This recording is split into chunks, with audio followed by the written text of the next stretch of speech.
Untuk susunan acara akan dimulai dengan doa pembukaan. Kemudian kita akan mendengarkan lagu Aiters, disusul dengan video pengantar mengenai Ibu Teresa dari Kalkuta. Kemudian hening sejenak untuk persiapan batin. Kemudian akan dilanjutkan dengan doa tobat. Novena hari ke-8 akan dibawakan oleh petugas dari Kota Surabaya. Kemudian renungan oleh Romo Eko Budi. Selanjutnya kita akan hening sejenak dan permenungan dengan doa pendek yang juga dari novena Santa Teresa. Kemudian mendengarkan lagu Come Be My Light. Kita akan mendoakan ujub-ujub khusus, ujub umum dan ujub pribadi dalam doa umat. Kemudian diikuti dengan doa penutup. Setelah itu ucapan terima kasih, pengumuman, dan berkat penutup.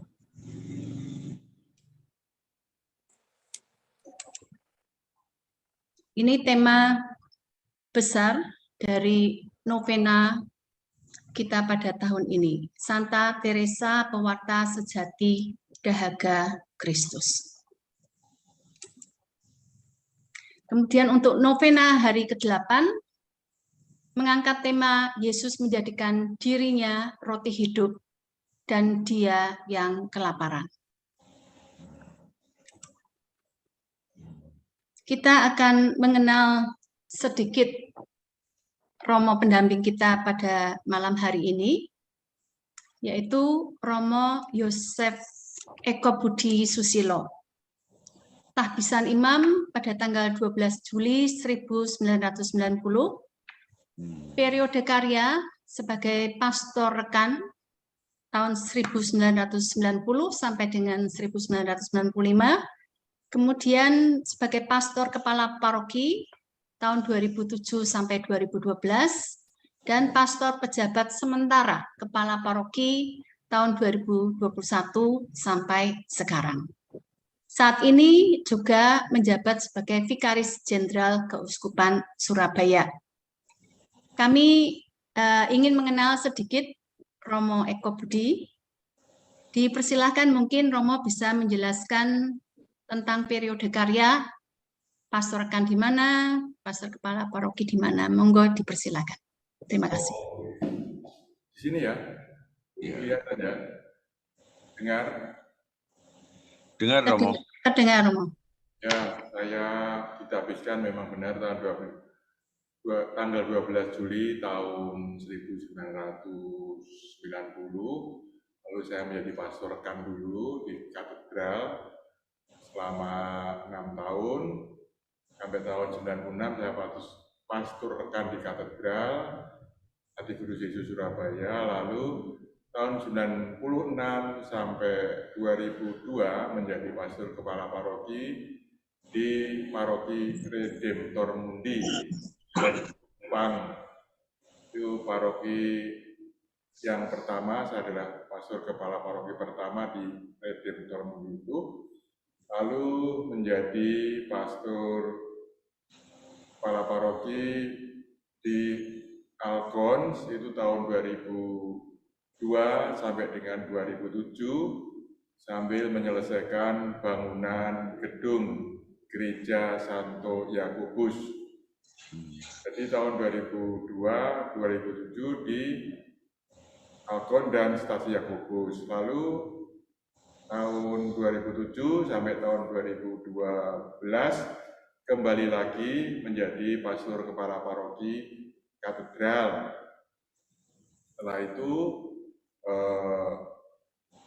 2012 sampai 2016 saya melaksanakan tugas sebagai pastor kepala paroki di paroki Santo Paulus Nganjuk.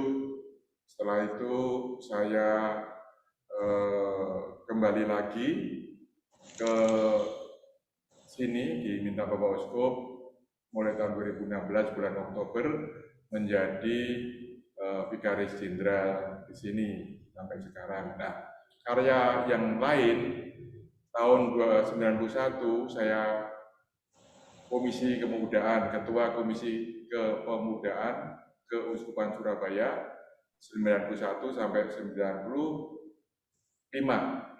Lalu 95 sampai 2007 itu saya menjadi Ketua Komisi Hubungan Antar Agama dan Kepercayaan. Lalu tahun 2007 sampai 2010 saya menjadi Ketua Komisi Kerasulan Awam. Lalu tahun 96 juga sampai sekarang menjadi Ketua Yayasan Lembaga Karya Dharma. Ini sebenarnya juga merupakan LSM-nya keuskupan. Juga melayani orang-orang yang pinggiran tapi kota di dalam kota tapi orang-orang pinggiran seperti becak dan lain sebagainya. Ini di pusatnya di Jalan Tunggurono nomor 4. Dan yang lainnya ya saya kira cukup itu saja, saya nggak usah detail.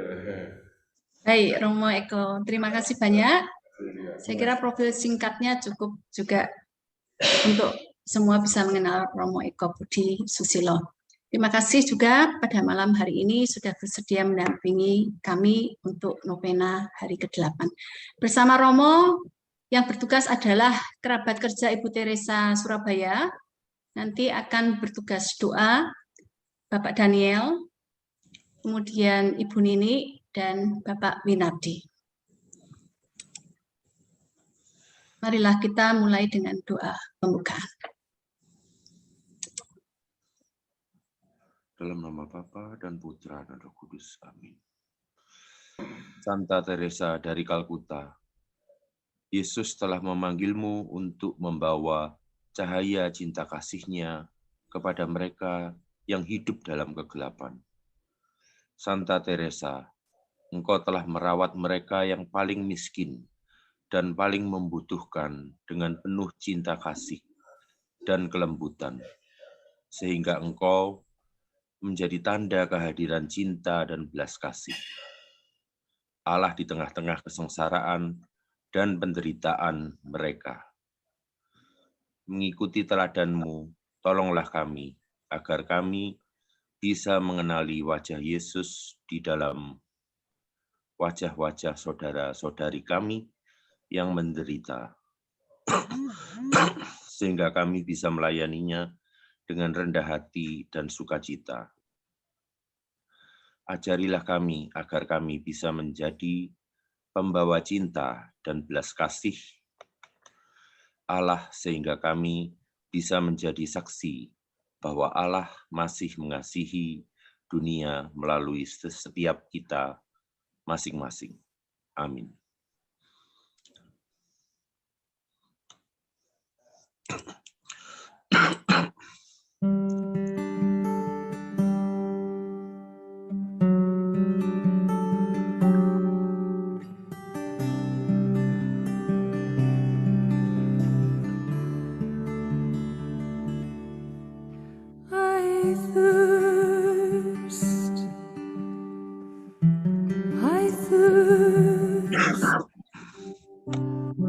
I thirst for souls, come to me.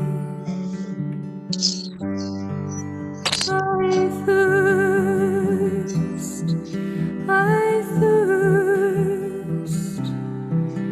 Who will help bring them to me? Bring them to my Father. Wash them in my blood. Bind their wounds of sin by the power of my love. Tell them of my mercy.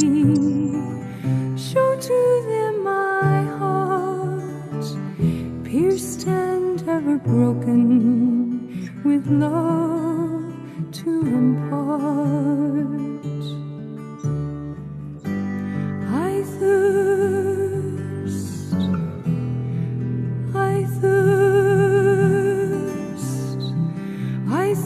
thirst for souls, come to me. I thirst.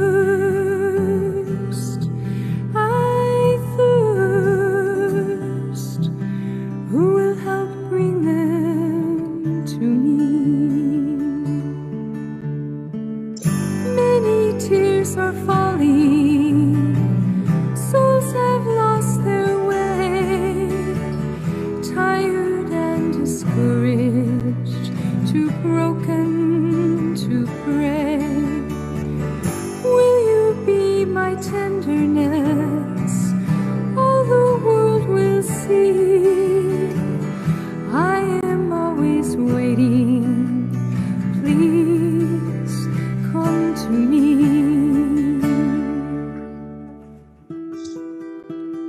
Come to me, all you who labor and are heavy laden, and I will give you rest. Take my yoke upon you and learn from me, for I am gentle and lowly in heart, and you will find rest for your souls.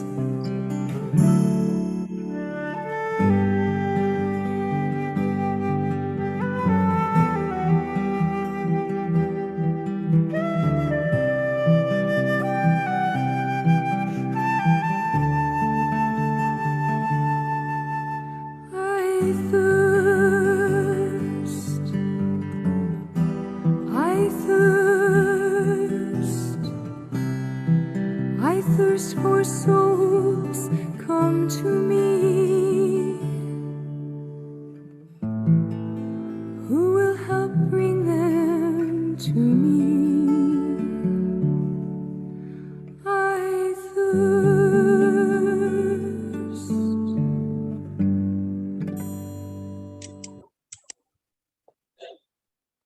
Kita akan mendengarkan video pengantar tentang Ibu Teresa.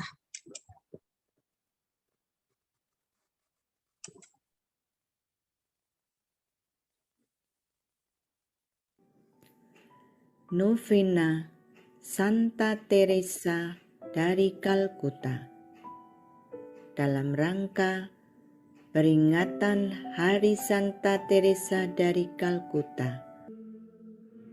I want you to love the poor, that hungry one, that naked one, that homeless one, not only hungry for bread, but hungry for love.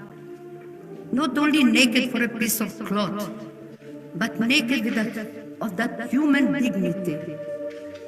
Not only homeless for a room to live, but homeless for that being forgotten, so that you and I have an opportunity to love Him.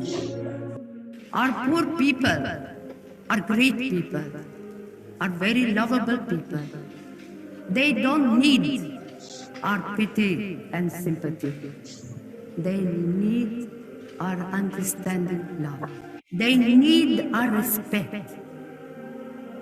They need that we treat them with dignity. And I think this is the greatest poverty that we experience. Like you have love in action, you also have hatred in action. No one hates God more than the devil. So he puts his hatred for God in action by destroying us, by making us commit sin. It is not a question how big or how small. Sin is always a refusal of God. The spiritual poverty, and they have especially lost the presence of God, lost that oneness with His love.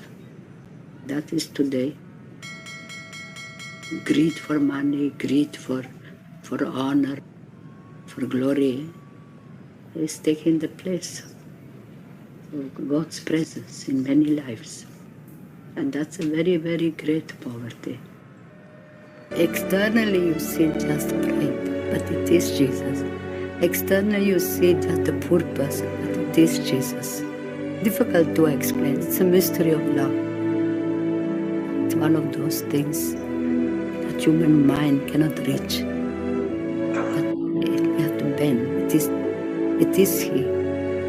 It is Him we receive, and it is Him we serve. Our love for Christ in action is service of Him and the poor. Because He said very clearly, whatever you do to the least of my brethren, do it to me. And to make sure that we understand, He said at the hour of death, we are going to be judged what we have been. I was hungry, you gave me to eat. I was naked, you clothed me. I was sick, and in prison, you visited me. I was homeless, and you took me in. Come, O blessed of my Father. A young girl and a young boy. That's why right from the beginning, even the younger sisters have to be taught of that presence in the Eucharist and His presence in the poor. And that these two presence, that's only one presence actually. These two, like two loves, but actually it's one love. And that's why we begin the day with prayer, we begin with Mass, we begin with Holy Communion. Only after we have received Him as bread of life. He has made Himself bread of life to give us life. And that receiving of that life gives us the strength and the courage and the joy and the love to touch Him, to love Him, to serve Him, and so on. Without Him we couldn't do it, but with Him we can do all things.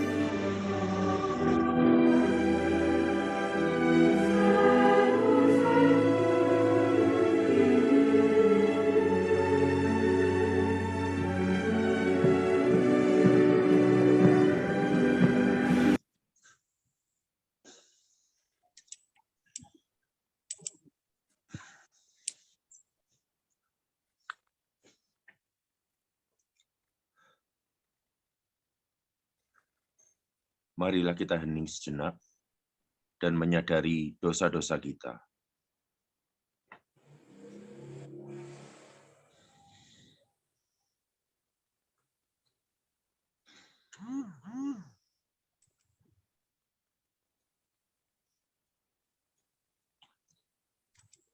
Doa tobat. Ya Allahku, aku datang ke hadirat-Mu, haus akan kasih-Mu. Aku menyadari dosa-dosaku, dosa yang kulakukan lewat pikiran, perkataan, perbuatan, dan kelalaian. Aku memberikan cuka ke dalam dahaga-Mu yang menyakitkan. Dengan penuh penyesalan, aku memohon pengampunan-Mu. Melalui Bunda Maria, aku menyerahkan diriku dan segala apa yang kumiliki kepadamu. Aku percayakan kepadamu kelemahan dan dosa-dosaku, kebajikan, karunia, dan kebaikanku.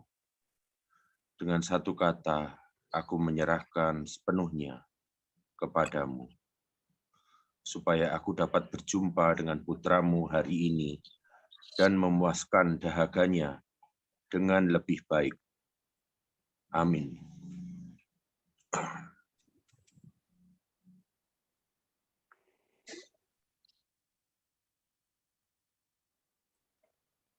Yesus menjadikan dirinya roti hidup. Dia membuktikan kasih-Nya kepada kita dengan memberikan hidup-Nya sendiri, seluruh dirinya. Dia yang kaya menjadi miskin untuk Anda dan saya.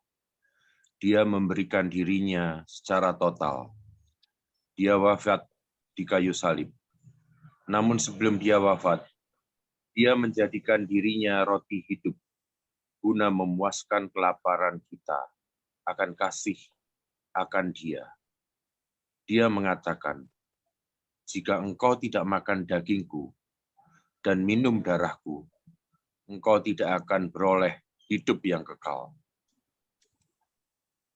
Dan oleh kebesaran kasih-Nya itu, Ia telah menjadikan dirinya sebagai yang lapar. Dan Dia mengatakan, aku lapar, dan engkau harus memberiku makan. Dan jika engkau tidak memberiku makan, kau tak dapat masuk ke dalam kehidupan yang kekal. Itulah pemberian Kristus. Dan di zaman kita kini, Tuhan tetap mengasihi dunia. Dia tetap mengutus Anda dan saya untuk membuktikan bahwa Dia mengasihi dunia, bahwa Dia masih memiliki belas kasih itu bagi dunia. Kitalah yang harus menjadi kasih-Nya itu. Namun, supaya kita mampu mengasihi, kita harus mempunyai iman, karena iman yang diwujudkan ke dalam tindakan adalah kasih, dan kasih yang diwujudkan ke dalam tindakan adalah pelayanan. Inilah alasan mengapa Yesus menjadikan dirinya sendiri sebagai roti hidup, agar kita dapat makan dan hidup dan dapat melihatnya dalam samaran orang-orang miskin yang menderita. Kehidupan kita harus terjalin dengan Ekaristi. Dari Yesus di dalam Ekaristi, kita pun belajar tentang betapa Tuhan Yesus haus untuk mengasihi kita dan betapa Dia haus akan kasih kita dan kasih dari jiwa-jiwa sebagai balasannya. Dari Yesus di dalam Ekaristi, kita pun menerima terang dan kekuatan untuk memuaskan dahaganya. Baiklah, marilah kita masuk ke dalam renungan. Kepada Romo Yosef Eko Budi Susilo, dipersilakan. Baik, selamat malam Bapak Ibu. Selamat malam. Malam. Mungkin ada Pak Romo, saudara sekalian yang dikasihi Tuhan. Saya pada kesempatan ini memberikan renungan atau mendampingi Bapak Ibu semua dari Kapel Keuskupan Surabaya. Ini adalah Kapel Keuskupan Surabaya. Kapel ini mempunyai sejarah karena ketika tanggal 22 Maret tahun 2020 Bapak Uskup memutuskan gereja-gereja ditutup di seluruh keuskupan, dan dari kapel inilah kita mengadakan misa live streaming di sini. Tetapi sekarang sudah COVID sudah mereda, maka juga gereja sudah dibuka, diberi kebebasan, juga diberi nomor lagi, jaraknya juga tidak lagi ada, ya jarak seperti duduk biasa, ya maka saya kira semua harus mengikuti secara tatap muka, mengikuti perayaan Ekaristi tatap muka, karena itulah sebenarnya hakikat Ekaristi, di mana Tuhan memberikan hidupnya dan hadir dalam perayaan Ekaristi. Kalau kita terus melalui streaming, ya itu bukan mengikuti Ekaristi, itu nonton YouTube. Ya, sekarang kita harus mengikuti Ekaristi. Yang penting harus mengikuti Ekaristi, hadir di gereja. Ya. Nah, Bapak Ibu dan saudara sekalian yang dikasihi Tuhan, yang pertama saya menyampaikan salam yang paling indah kepada Bapak Ibu semua dari Bapak Uskup Surabaya, Monsinyur Vincentius Sutikno Wicaksono, ya, yang tidak bisa memberikan pendampingan, renungan pada malam hari ini, malam yang ke-8, tetapi saya yang mewakilinya. Jadi dari salam dari Bapak Uskup, ini ada Bapak Uskup dari Uskupan Surabaya. Nah, salam yang paling indah, Bapak Uskup masih memulihkan kesehatannya, supaya sungguh benar-benar sehat. Bapak Ibu dan saudara sekalian, novena ini diadakan karena kita sungguh mencintai iman kita, mencintai agama kita, dan mencintai Bunda Teresa dari Kalkuta yang sudah berkorban memberikan pelayanan sehabis-habisnya kepada orang miskin. Katakan bahwa orang miskin yang paling miskin, itu sungguh luar biasa. Dan hal itu, pelayanan yang baik itu memang tidak bisa dilepaskan begitu saja ketika Bunda Teresa sudah tidak ada. Dan novena ini sebenarnya kita memperingati 25 tahun wafatnya Bunda Teresa. Bunda Teresa, kalau menurut buku yang saya baca, itu tahun 50 mendirikan kelompok suster, yaitu Missionaries of Charity. Missionaries of Charity. Tetapi kemudian tahun 1954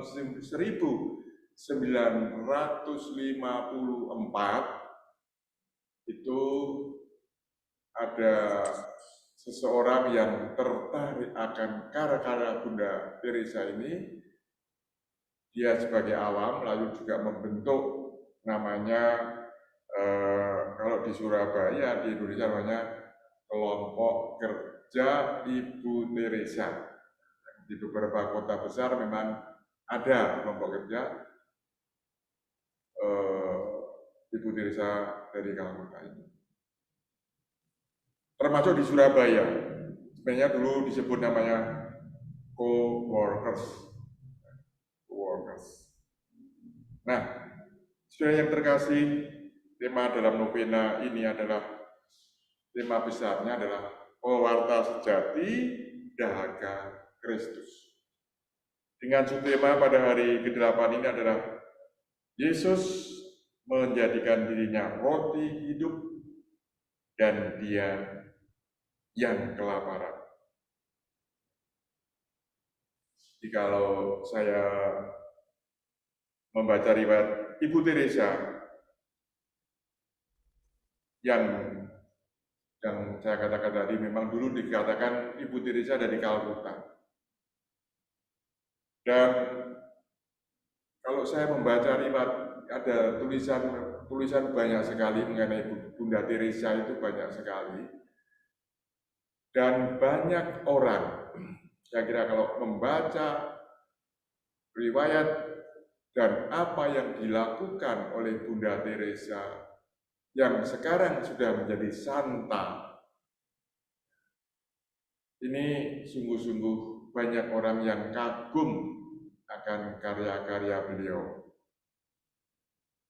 Bagaimana beliau merawat orang-orang yang sakit, yang dibuang oleh keluarganya. Dia sakit, dibuang oleh keluarganya, bahkan dia dicari disembuhkan. Maka dalam karya yang mengagumkan itu, ketika bertemu dengan Bapak Suci Paus Yohanes Paulus, entah dalam peristiwa bertemu dengan Bapak Suci Paus Yohanes Paulus, itu Bunda Teresa justru yang didahului oleh Bapak Suci dicium tangannya. Biasanya itu Ibu Teresa atau siapapun umat, pastor, uskup yang ketemu Bapak Suci itu mencium tangan Bapak Suci, mencium cincin Bapak Suci. Tetapi saya pernah membaca justru di sini yang sungguh mengherankan, yaitu Bapak Suci yang mendahului mencium tangan Bunda Teresa. Ini saya kira menggambarkan betapa Bapak Suci sungguh-sungguh kagum, sungguh-sungguh hormat dengan apa yang dilakukan oleh Bunda Teresa dari Kalkuta selama itu. Bapak Suci pasti melihat, mendengar apa yang sudah dilakukan oleh Bunda Teresa. Ya tadi, orang yang tidak pernah dimanusiawikan. Bunda Teresa memungutnya dibawa ke penampungan dan hanya diberi senyuman. Diberi senyuman saja sudah senang mereka, disembuhkan. Nah, inilah saya kira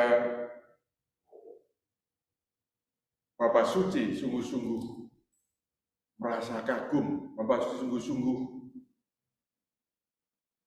memahami dan mengerti dengan mata kepala sendiri, bukan hanya berita, tetapi pernah Bapak Suci melihat apa yang dilakukan oleh Bunda Teresa ini. Bapak, Ibu, dan saudara sekalian yang dikasihi Tuhan, maka saya teringat apa yang sudah dilakukan oleh Tuhan Yesus. Ia berjalan dari desa ke desa, dari kota ke kota. Katakan dalam Injil Lukas bab 8 ayat 1. Tidak lama sudah itu, Yesus berjalan berkeliling dari kota ke kota dan dari desa ke desa memberitakan Injil Allah. Jadi memberitakan Injil Allah bukan untuk membuat diri Tuhan Yesus supaya populer, tidak mewartakan kehebatan dirinya sendiri, tapi dia juga tidak mencari popularitas. Tapi Tuhan Yesus sungguh sadar bahwa ia menjadi sarana Bapa untuk melaksanakan karya pewartaan. Dan inilah yang membuat Tuhan Yesus selalu tampil dalam kerendahan hati. Meskipun sesungguhnya ia adalah anak Allah. Kalau kita melihat dalam surat Rasul Paulus kepada jemaat di Filipi, saya bacakan. Dan dalam keadaan sebagai manusia, ia telah merendahkan dirinya dan taat sampai mati. Bahkan sampai mati di kayu salib. Seluruh pewartaan Tuhan Yesus berasal dari Bapanya. Ia tahu bagaimana sabda Allah, karena ia selalu menjaga relasi antara dirinya dan Bapanya. Di dalam kesunyian biasanya relasi itu, setelah dia mau membuat mukjizat, lalu dia berdoa di tempat yang sunyi. Dia membuka diri terhadap sapaan firman Tuhan, merefleksikan dan menghayatinya dalam kehidupan. Ia menjadikan firman Tuhan untuk menerangi kehidupannya dan bukan untuk popularitas dirinya. Yang terpenting bagi Tuhan Yesus, apa yang dilakukannya semua untuk kemuliaan nama Tuhan, untuk kemuliaan nama Tuhan. Hal seperti itulah menurut saya apa yang dilakukan oleh Ibu Teresa dari Kalkuta. Semua untuk kemuliaan Tuhan. Ibu Teresa memuliakan nama Tuhan melalui orang-orang yang miskin, yang tersingkir, dan yang dibuang oleh sesamanya. Maka pelayanan Ibu Teresa memang diakui di seluruh dunia. Meski ia tidak mencari popularitas, ia terkenal karena sebagai suster, ia sungguh-sungguh sangat mencintai orang miskin, dan itulah yang dipegang oleh kerabat kerja Ibu Teresa yang pada saat ini yang mendorong untuk mengadakan novena, karena kelompok ini saya kira juga sangat mau merindukan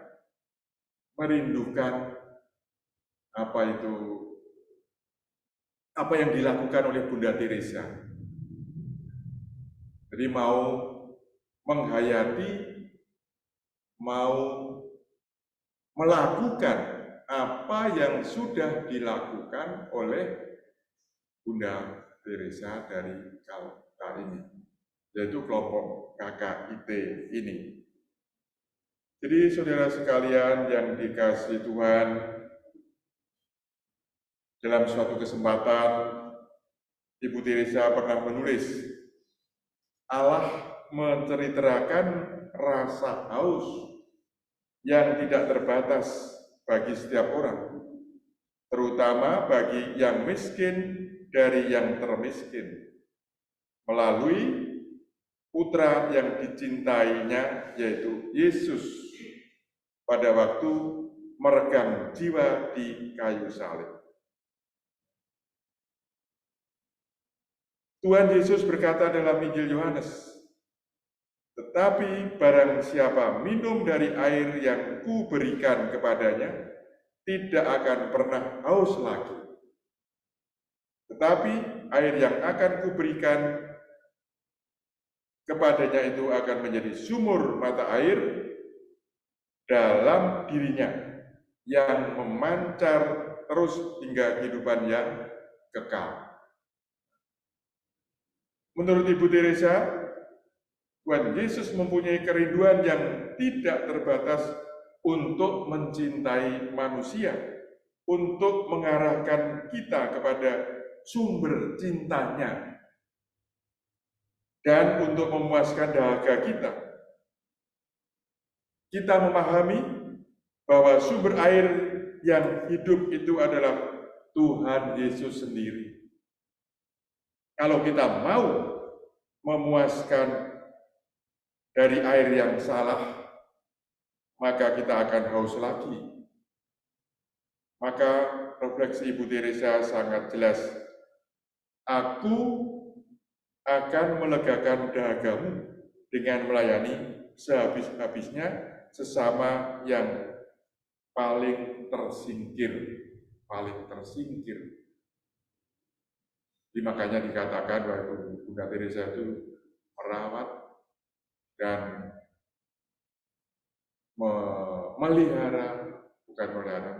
menyembuhkan, mencintai orang miskin yang termiskin, orang yang paling miskin, termiskin yang paling miskin, paling terhina, paling miskin, agar air yang diberikan oleh Tuhan Yesus ini menjadi sumur mata air dalam kehidupan Bunda Teresa. Tentu saja hal ini juga menjadi tugas para kelompok KKIT, serta semua orang yang sudah menerima baptisan dari gereja, ikut bertanggung jawab membuat lega semua orang dengan mewartakan kabar gembira. Sebagaimana wanita dari Samaria yang bertemu dengan Yesus. Setelah bertemu dengan Tuhan Yesus, ia bergegas untuk menyebarkan kepada orang lain. Jadi kalau kita sudah dijamah oleh Tuhan Yesus, kita sudah diberi kehidupan. Kita tentu saja tidak untuk diri kita sendiri. Tentunya kita akan men-sharingkan, membagikan kepada orang lain.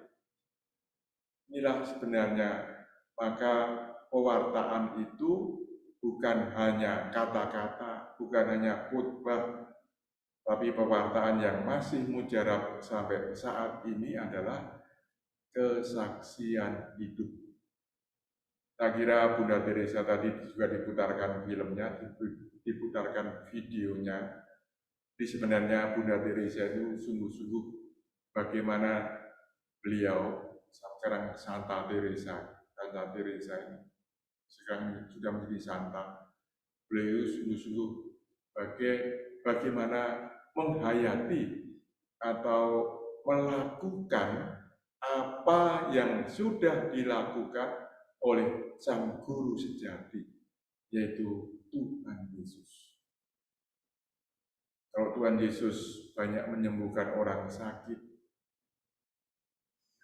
orang yang sakit pendarahan selama 12 tahun disembuhkan karena imannya. Dan Bunda Teresa ini juga menghayati bagaimana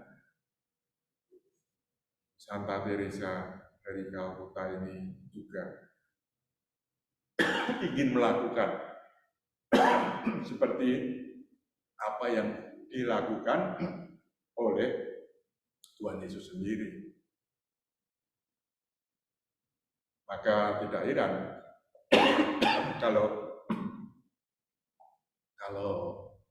Bapak Suci Yohanes Paulus pun juga sangat kagum dengan apa yang dilakukan oleh Bunda Teresa dari Kalkuta ini.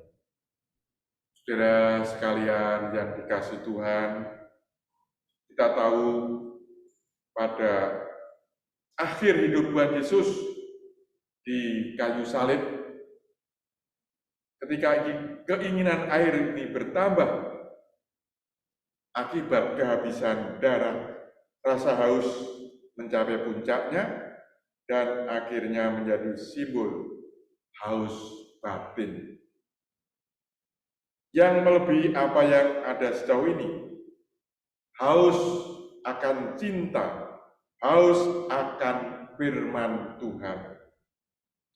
Maka pada zaman sekarang ini, zaman digital, zaman ya apa-apa itu bisa dilakukan, apa saja ada. Saya kira masih banyak orang yang haus, masih banyak orang yang lapar.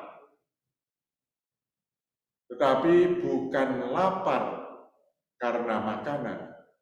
Mereka bukan haus karena minuman.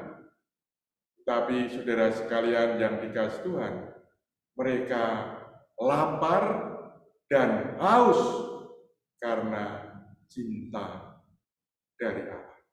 Mereka kehausan akan cinta. Mereka haus dan lapar akan firman Tuhan. Maka banyak orang yang hidupnya itu lupa bahwa kehidupan ini sebenarnya merupakan anugerah dari Tuhan. Lupa.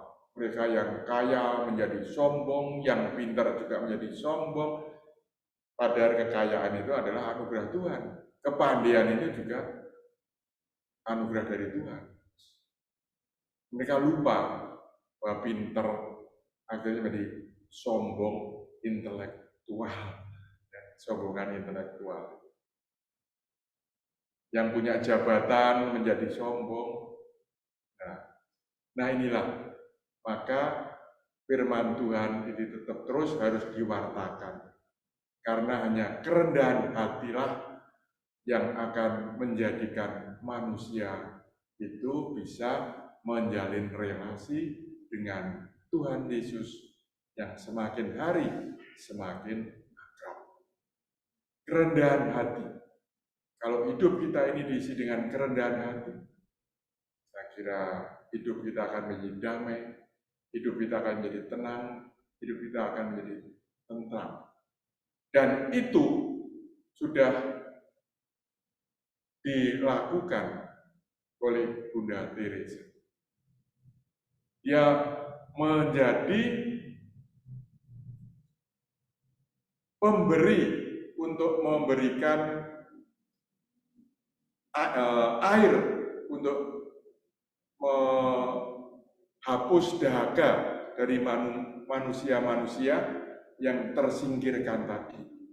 Menghapus dahaga, menghilangkan dahaga. Bunda Teresa mencoba melakukan itu. Dan mereka memang sungguh-sungguh banyak yang mengucapkan syukur kepada Tuhan karena Bunda Teresa dan para suster-suster yang dipimpinnya itu melakukan semaksimal mungkin apa yang sudah dilakukan oleh Tuhan Yesus sendiri. Karena hanya Tuhan Yesuslah sebagai guru dan pegangan kita dalam menjalani hidup ini. Bapak, Ibu, dan saudara sekalian yang dikasihi Tuhan, Tuhan Yesus juga merupakan roti yang hidup. Tadi di dalam video juga dikatakan, menjadi roti yang hidup. Akulah roti hidup, barang siapa datang kepadaku, ia tidak akan lapar lagi, dan barang siapa percaya kepadaku, ia tidak akan haus lagi. Ini di dalam Injil Yohanes bab 6 ayat 35. Demikianlah penegasan Tuhan Yesus mengenai dirinya dan apa yang akan dialami oleh setiap orang yang datang kepadanya dan percaya kepadanya. Maka berhadapan dengan penegasan Yesus bahwa dirinya adalah roti hidup, apa tanggapan kita sebagai orang yang percaya kepada Yesus? Tanggapan kita lapar. Apakah kita lapar akan roti hidup? Jawaban atas pertanyaan apakah kita lapar akan roti hidup amat menentukan kualitas relasi kita dengan Yesus, Sang Roti Hidup. Apabila kita lapar akan roti hidup, kita tentu akan datang kepadanya dan percaya kepadanya. Sebaliknya, jika kita tidak merasa lapar akan roti hidup, sudah pasti kita tidak datang kepadanya. Kita tidak percaya kepadanya, menolak dan menentangnya, sebagaimana dilakukan oleh orang-orang Israel, khususnya para pemimpin mereka. Orang Israel selalu beranggapan bahwa mana di padang gurun sebagai roti dari Allah. Ada sebuah keyakinan bahwa ketika Mesias datang, Dia akan memberikan mana dari surga. Ini adalah karya agung Musa. Sekarang para pemimpin Israel menuntut Yesus untuk memberikan mana dari surga sebagai bukti atas klaim sebagai Mesias. Dan Yesus menanggapi dengan memberitahukan bahwa bukan Musa yang memberikan mana, tetapi yang memberikan mana adalah Allah. Dan mana yang diberikan kepada Musa dan orang Israel bukanlah roti yang benar dari surga, tetapi hanya sebuah simbol dari roti yang akan datang.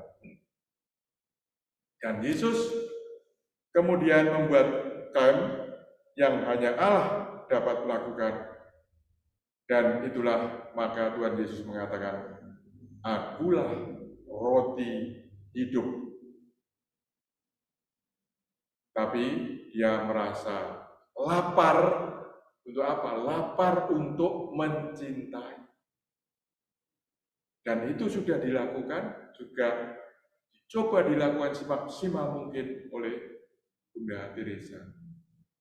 Di mana saudara sekalian, kita harus juga berusaha menuju ke arah sana untuk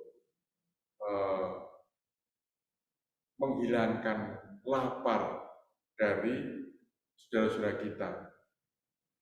Saudara sekalian, roti yang Yesus berikan tidak lain adalah hidup Allah sendiri. Hidup Allah sendiri.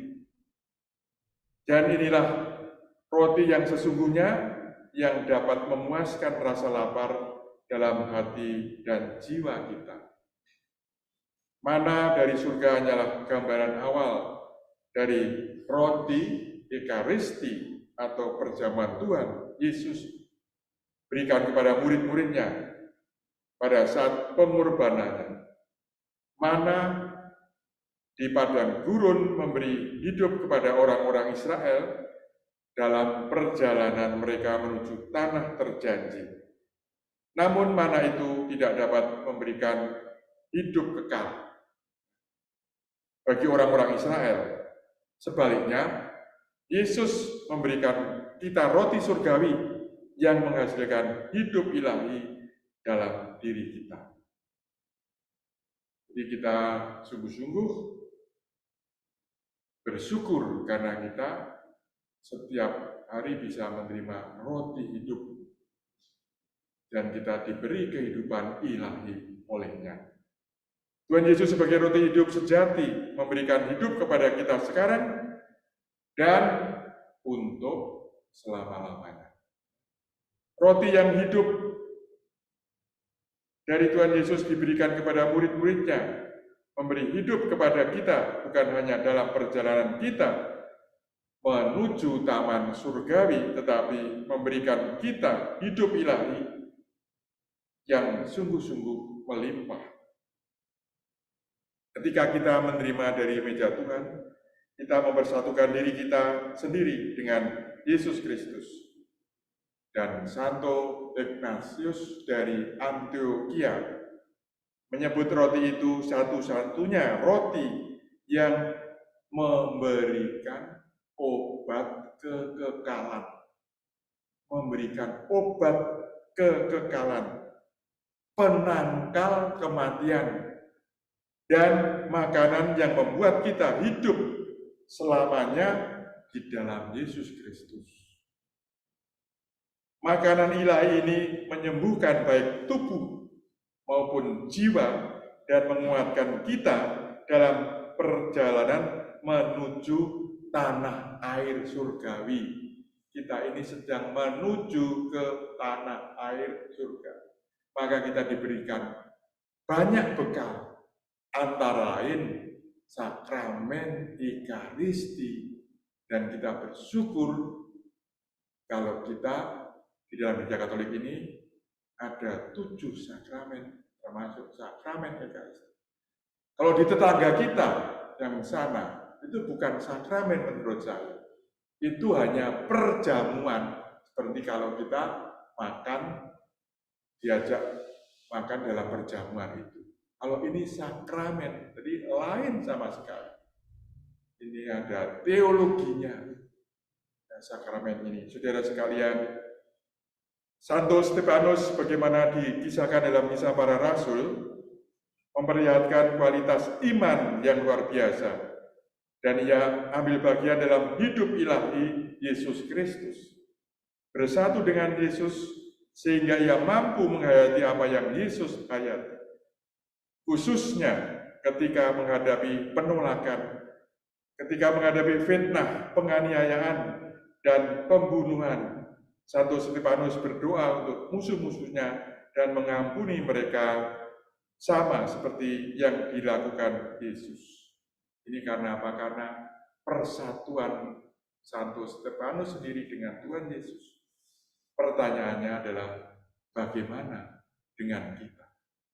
Ini harus kita renungkan, bagaimana dengan kita ketika kita difitnah, ketika kita diolok-olok, ketika kita dibenci dan lain sebagainya. Saudara sekalian, kita hanya bisa seperti Santo Stefanus ini apabila kita berdoa dalam hidup ilahi bersama Yesus dengan menerima dan bersatu dengan Yesus. Ini sang roti hidup. Kita hanya bisa seperti Santo Stefanus kalau kita menerima Yesus sebagai sang roti hidup. Apakah kita lapar akan Allah dan lapar akan makanan yang memberi hidup yang kekal? Marilah kita datang kepada Yesus agar jiwa kita tidak lapar lagi dan percaya kepada Tuhan Yesus, agar jiwa kita tidak haus lagi. Tuhan Yesus memberikan dirinya sehingga seakan-akan dia menjadi lapar, dan lapar karena dengan rela dan tulus memberikan hidupnya sampai sehabis-habisnya.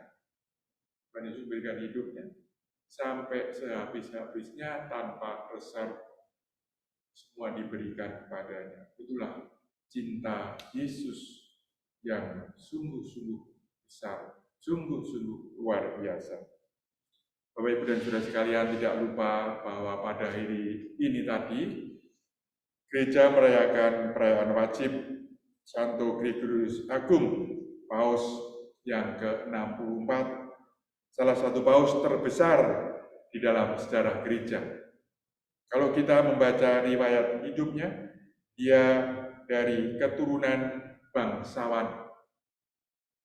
Ketika muda dia sudah masuk ke dalam dunia politik, diangkat menjadi wali kota Roma, tetapi Tuhan mempunyai rencana lain untuk Gregorius ini. Ketika ayahnya meninggal, ia melihat jasad ayahnya yang dicintainya membujur kaku, menyadarkan Gregorius akan kefanaan duniawi. Ia memutuskan untuk menjalani hidup religius dan mengundurkan diri dari jabatan politik, lalu merombak rumahnya menjadi biara Benediktin. Ia tidak menghendaki lagi apa yang dilakukan dalam jabatan politik itu. Dan yang paling saya kira ketika saya membaca riwayat hidupnya, selama 14 tahun gereja dipimpin oleh Gregorius ini, gereja menjadi cemerlang. Dan ia juga mencurahkan perhatiannya kepada segenap umat manusia, malah sesungguhnya menganggap dirinya ini sebagai pelayan bagi semua orang. Ia adalah paus pertama yang menggelari dirinya sebagai hamba dari para hamba Allah. Ini saya kira hamba dari para hamba Allah. Jomos dari segala jomos. Kalau dibuat kasar seperti itu ya. Kalau bahasa Surabaya ini jomos dari segala jomos. Ini yang membuat adalah Santo Gregorius ini. Saudara sekalian, maka kita juga melihat bahwa Santo Gregorius ini memberikan perhatian dan cintanya yang istimewa kepada orang-orang miskin serta orang-orang asing. Setiap hari ia biasa menjamu orang-orang miskin dengan makanan yang enak-enak. Maka saya kira sejalan kalau pada kesempatan ini kita memperingati 25 tahun meninggalnya Santa Teresa ini, dan sekaligus pada hari ini kita juga merayakan perayaan wajib Santo Gregorius sebagai Paus. Ini adalah sejalan karena dua-duanya ini sangat memperhatikan orang-orang miskin, dan juga betapa Bapak Paus Gregorius ini juga merendahkan dirinya serendah-rendahnya, merendahkan dirinya. Dan saya kira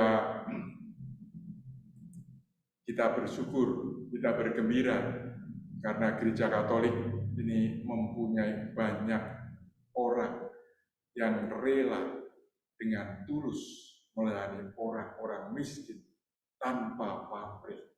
Ya, tulus-tulusnya karena mereka menganggap bahwa di dalam orang-orang miskin, orang-orang yang terhina itu, disitulah Tuhan Yesus ada.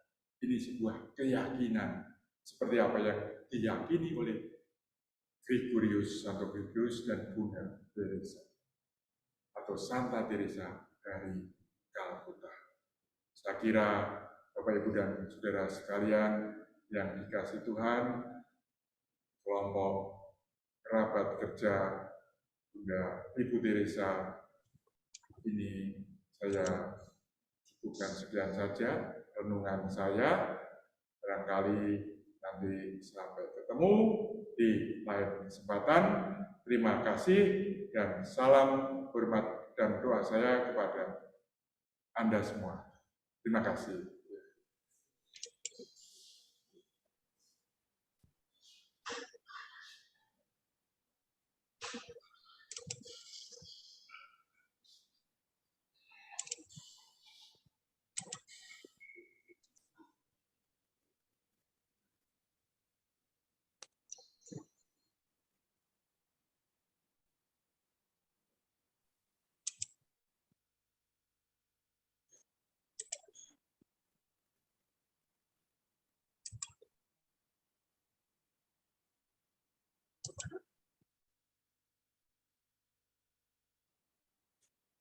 Percayalah bahwa Dia, Yesus, dalam wujud roti, dan bahwa Dia, Yesus, adalah yang lapar, telanjang, sakit, kesepian, tidak dikasihi, tidak punya rumah, tidak berdaya, dan putus asa.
Santa Teresa dari Kalkuta, pewarta sejati dahaga Kristus, kami mohon melalui perantaraanmu dan doa rosario kepada Ratu Surgawi dalam ketujuh duka citanya pada Sang Putra yang wafat di kayu salib demi keselamatan semua ciptaan.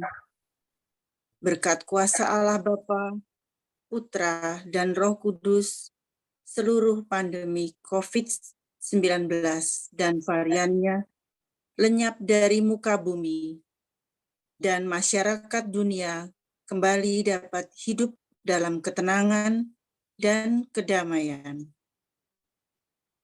Marilah kita mohon. Kabulkanlah doa kami, ya Tuhan.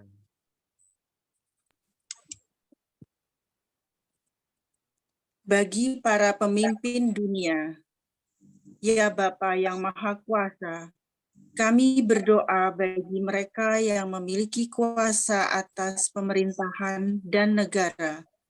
Semoga mereka melaksanakan hukum kasih-Mu dan mengusahakan perdamaian di dunia, serta kesejahteraan bagi seluruh umat manusia. Marilah kita mohon. Kabulkanlah doa kami, ya Tuhan.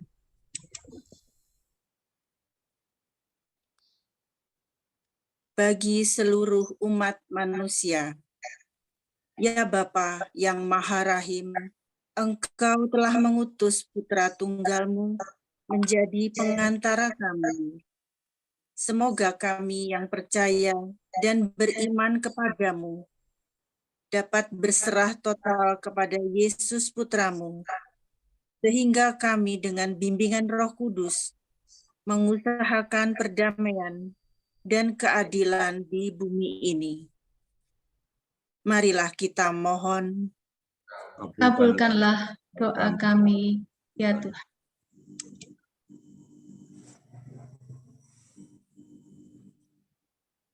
Bagi Gembala Gereja, Bapak Paus Fransiskus, para uskup, biarawan, dan biarawati, khususnya Uskup Surabaya, Monsinyur Vincentius Igno Wisaksono. Ya Bapa, anugerahkanlah rahmat kesehatan dan kebijaksanaan agar dapat menggembalakan umat Allah dimanapun dengan adil dan salam. Doronglah para gembala gereja-Mu untuk melindungi dan memajukan kesatuan iman. Jadikanlah mereka teladan serta pendorong umatnya dalam ikut serta menyejahterakan masyarakat. Marilah kita mohon. Kabulkanlah doa kami, ya Tuhan.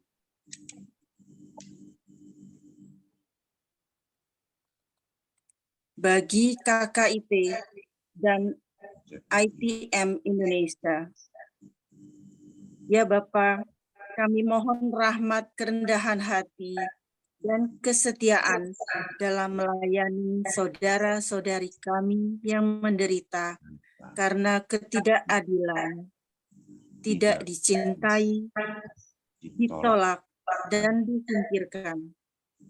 Melalui teladan spiritualitas Santa Teresa dari Kalkuta, pewarta sejati dahaga Kristus.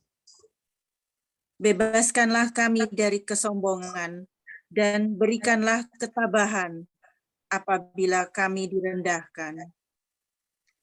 Jadikanlah hati kami seperti hati Putra-Mu, Yesus, yang lembut dan rendah hati, yang rela memberikan dirinya sebagai roti hidup yang menumbuhkan cinta sejati bagi kami yang percaya padanya. Marilah kita mohon. Kabulkanlah doa kami, ya Tuhan.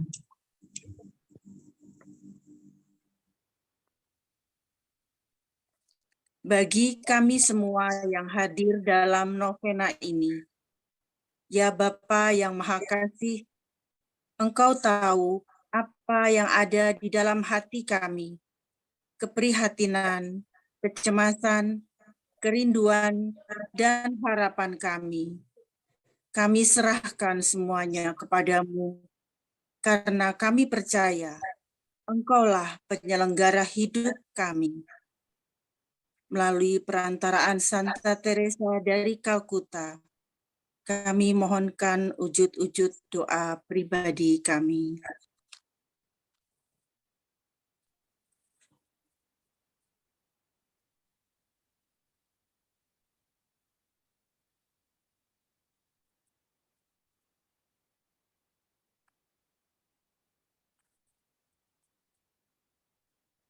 Marilah kita mohon, Kabulkanlah doa kami, ya Tuhan.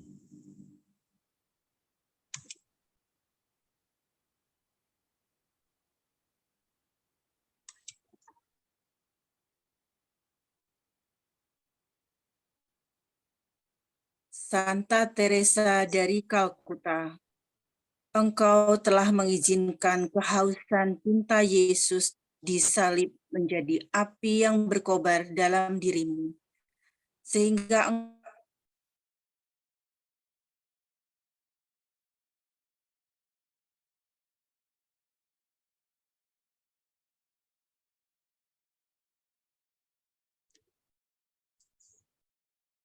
dalam roti hidup dan untuk melayani Dia yang tersamar dalam orang-orang miskin yang menderita. Ajarilah aku bagaimana mengizinkan Yesus menembusi dan memiliki seluruh diriku, sehingga hidupku juga dapat memancarkan cahaya dan cintanya untuk sesama. Hati Maria yang tak bernoda, sumber sukacita kami, doakanlah kami. Santa Teresa dari Kalkuta, doakanlah kami. Amin. Amin. Ucapan terima kasih akan disampaikan oleh Bapak Winardi dari kerabat kerja Ibu Teresa Surabaya. Kepada Bapak Winardi dipersilakan.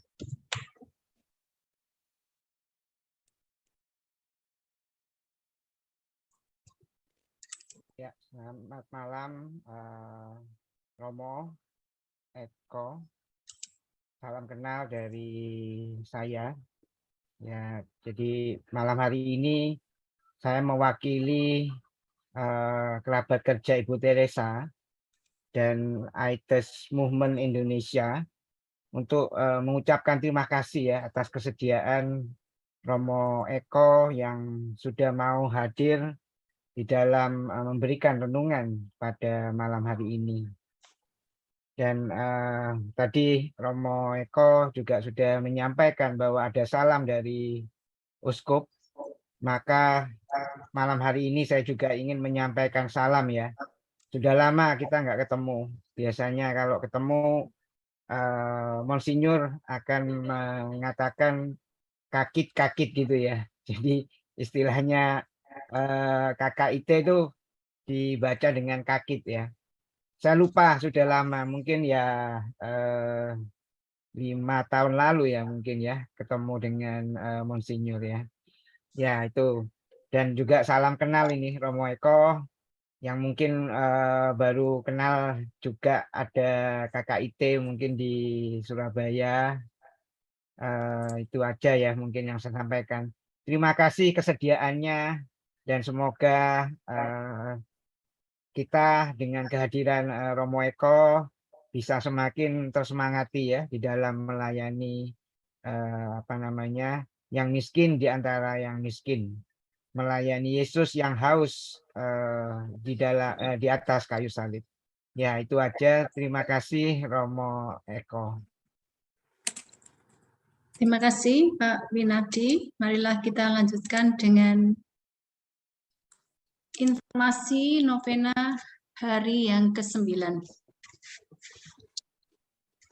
Novena besok adalah novena puncak dari rangkaian acara novena yang akan dilaksanakan pada Minggu 4 September 2022 jam 7 sampai jam 8 WIB bersama Romo Yohanes Dwi Harsanto, Vikep Kategorial Keuskupan Agung Semarang. Tema novena adalah kekudusan berarti Yesus hidup dan berkarya di dalam aku. Novena dapat diikuti secara live online via Zoom dan juga YouTube channel. Untuk Zoom bisa memakai ID yang sama bagi yang mengikuti hari ini. Kemudian untuk yang link YouTube-nya akan kami sertakan di dalam undangan novena hari yang ke-9.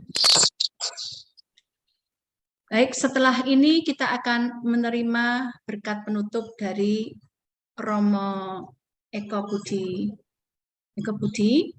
dan setelahnya kami masih akan memberikan sedikit informasi dari komunitas kami dan juga rencana misa syukur pada hari Senin sebagai misa puncak dari keseluruhan rangkaian acara novena kita ini.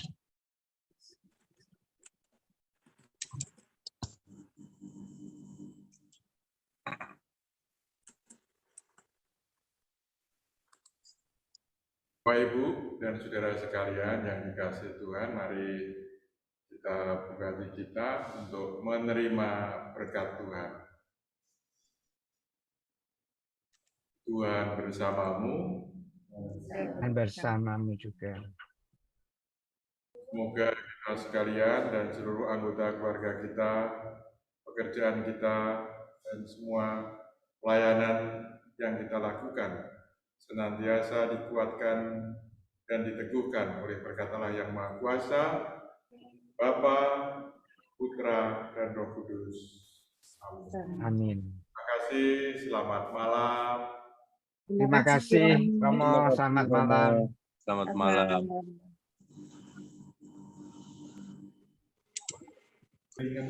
Baik ya, akan kami berikan informasi bahwa acara novena itu kami membuat rekamannya bagi yang tidak bisa mengikuti pada hari ini atau sebelum-sebelumnya.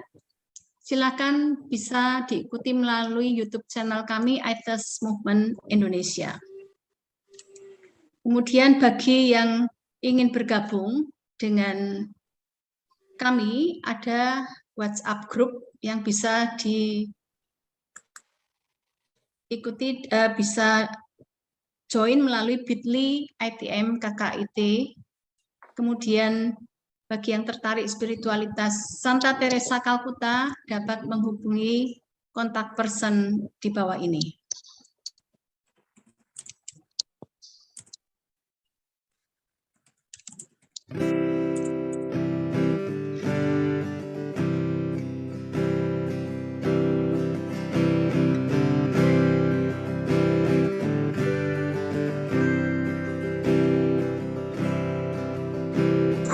Come follow me. Leave all and gather the few.